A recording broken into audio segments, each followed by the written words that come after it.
Hi. Okay. So today I want to talk about shame. And the reason I want to talk about shame is because when you have illness, when you're sick, when you are seriously chronically ill, there's a lot of shame involved. And I know there is a lot of shame involved for me.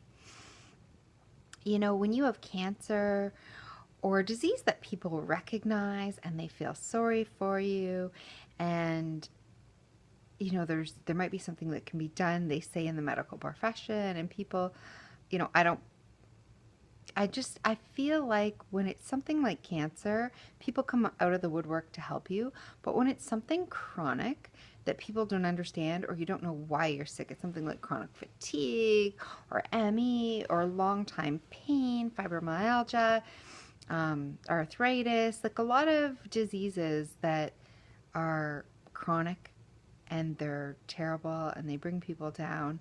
Um, any kinds of these diseases and other diseases, mental illness, different kinds of diseases, people, they don't want to talk to you about it. They don't want to be around for the hard times and they avoid you. It's not the same as having cancer where people say, "How are you?" And even in those cases, sometimes people get avoided after um, you realize maybe the person is getting sick from the chemo, or they're not going to make it, or something like that. So, just depending on the situation, shame can be involved. And I think shame is so damaging. Um, oh, Stay there, Mango. Um, Shame is so damaging because, when you feel ashamed or guilty, you already feel guilty enough to yourself about being chronically ill and about not being able to do things, and about maybe, is it my fault? Is it something I ate? Is it something I did? Is it something I took? What happened to me? How maybe I'm not trying hard enough. Maybe I need to try harder. I'm not eating the right things. I'm not doing the right things. There's a lot of already guilt involved in these things. And so, come here, come on. So that's really tricky when you have a lot of guilt. But when you're ashamed, or when you feel shame, you don't even want to be seen. You want to hide away. You want to not be seen. You don't want people to know you. Come on, Mindy. Come up here. Come on. Oh, my bird. Never mind my bird. I haven't had it out of the cage in a day, so it's going spastic trying to see me. Anyways, so you have a lot of shame and a lot of guilt. You don't want to be seen. You hide away. You stop talking to people. You stop trying to figure things out. You stop, you know, you just stop wanting to be near people, and people stop asking you what's wrong. And you feel inadequate as a human being. You feel totally 100% inadequate as a human being, and you feel like you're fundamentally wrong at such a level that's so deep. Um, it's so deep. It's almost like somebody who is gay, who has been going to church all their life and who has been taught that maybe their parents are fundamentalist religionists or something, and they're taught that being gay is wrong. And then they find out that they are gay. They feel shame because they feel like they're going against their values.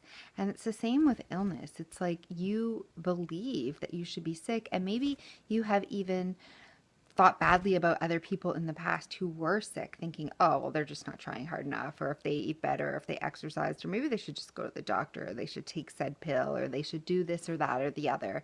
And you've judged, there's a lot of judgment, and you might even feel like you never thought you could be that type of person. You never even thought that that was possible, and now you are.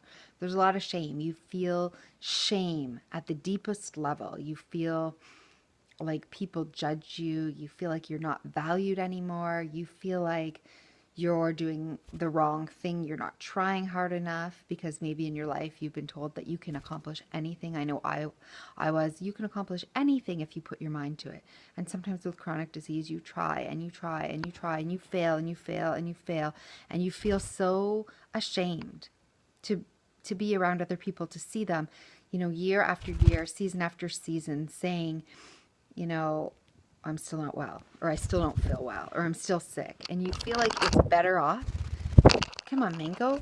You feel like it's better off just to, ignore those people, and just to not say anything to them, and to not, Mango, no, hey, stop that now.